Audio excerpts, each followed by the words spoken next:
Hello everybody, it's Root Beer, and I'm here with episode 10 of Executioner. This week it's going to be the Manon Libelle simp channel because we finally got her full backstory, which means I get to go into detail about why she's my favorite character, and none of you are going to stop me, so let's get into it. So, as has been hinted by previous episodes, Mama Manon is indeed a lost one that had wandered into this world. She was found by Count Libelle, who fell in love and married her.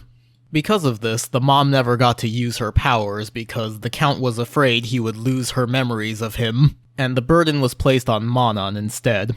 And the rest we already know. The mom was executed by Flare, and Monon herself never had any powers. And so her actions now are not aimed towards any revenge towards Meno or Flare. It's against the Fourth for making her feel so worthless her whole life.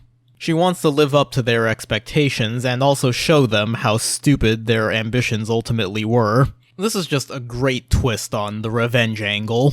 I think if she had been a more typical, "Oh, I'm mad because my mom got stabbed," then Monon wouldn't be nearly as compelling as she is now. She would have just been a throwaway villain the way that Orwell was. But instead, we have this very well-crafted villain who takes full advantage of everything this setting has to offer. Once story time is over, Manon decides to sacrifice the rest of the Fourth to create this shadow power for herself, which is always neat to see. I like shadow powers. And we also get to see Akari's weaknesses highlighted here. In last week's episode, we already saw she's not particularly good at dealing with unknown situations. She was confident against Orwell because she had already experienced those events and knew how to keep everything under control. But when Manon approached her at the party, she got really flustered and didn't know how to react. And when left to her own devices, she becomes over-reliant on her time abilities. When Manon begins her conjuring, Akari just kind of stands there like, whatever you try, it's not gonna work, and then she's surprised Pikachu face when it in fact does work. And while it is a little frustrating just watching her stand there like an idiot while Manon does her thing, I think overall, it's to the story's benefit that true Akari isn't an easy I win button for every scenario. It would just rob the story of any tension if Akari could just solve everything herself. After Manon is done powering up, Meno bursts onto the scene to rescue Akari and handle the situation once and for all. There's a sweet little moment where Meno reassures Akari before going back to face Manon. And we can also see that Akari is afraid to face Meno as her true self. After this, Meno heads back inside for the final showdown with Manon, who is rather excited by the prospect of being pierced by Meno's blade. As the two of them square off, we get to see another layer of Monon's motivations. After her mother is executed by Flare, little baby Monon demands that Flare kill her as well, because if the church deemed her worthy of execution, then clearly there was something there, her life would have mattered in some way. But instead, all her hopes are crushed when Flare reveals that, nope, Monon is in fact just a regular-ass kid, not even worth killing. It sets up Monon to be a really interesting foil to Meno. They were both born from a lost one, in a sense. Monon literally, and Meno figuratively when she was turned into a blank slate. They both had their lives changed by an encounter with Flare. For Meno, Flare gives her purpose in life, becoming an executioner and working to preserve the status quo. In contrast, Manon has all of her hopes destroyed, and now seeks the taboo to be able to liberate herself from the system. So, after that second round of backstory, Meno and Manon finally get down to fighting with each other. And thankfully, we've managed to maintain not just the animation quality, but the energy from last episode. It seems like the animation team has really been holding back. Not just that one episode where they reused a bunch of shots, but even in the first half. I've said before that the fights early on were all really stiff and limited. It really feels like they held back everything they could for this arc's climax, which, given everything that's about to happen, makes sense. In the end, Meno is the one that prevails and manages to subdue Manon. They have one final conversation where Manon really manages to get under Meno's skin. Manon is able to see that, deep down, Meno really doesn't like killing people, and she especially offends Meno by suggesting that If she wanted, Meno could take advantage of Akari's powers. Honestly, I think Meno and Monon actually have really good chemistry with each other, and I wish the two of them got to interact more throughout this arc. Sadly, this is all we're going to get, as Monon's last act is to sacrifice herself for the true final boss of this arc. That's right, we're not done yet. We're only 2/3 of the way through this episode.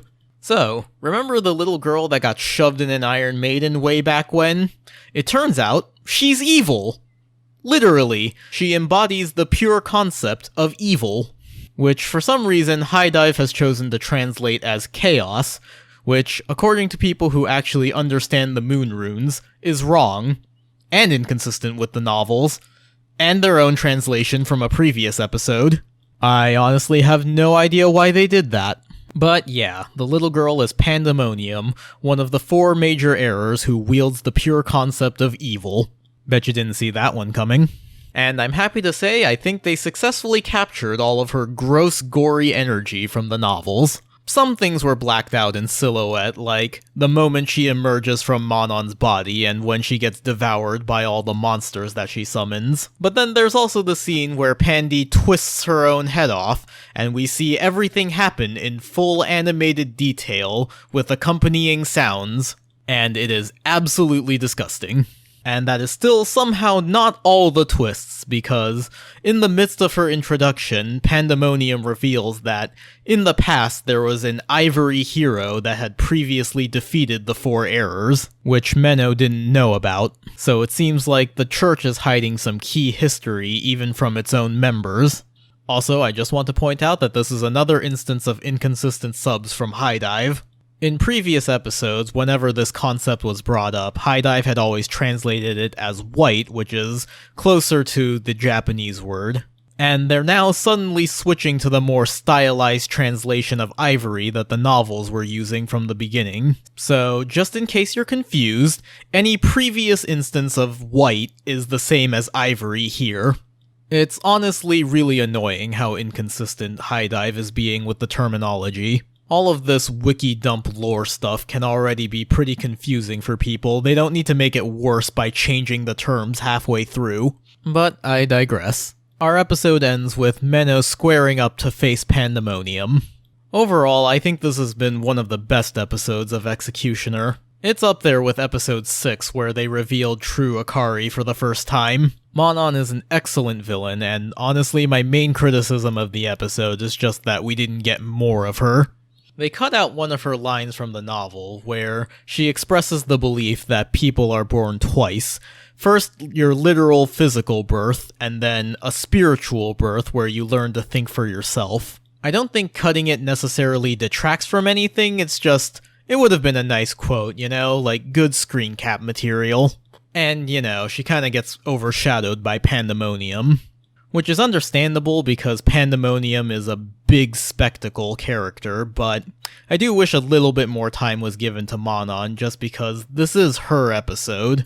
But for now, that's going to be it for this week's episode. Next week, Pandemonium!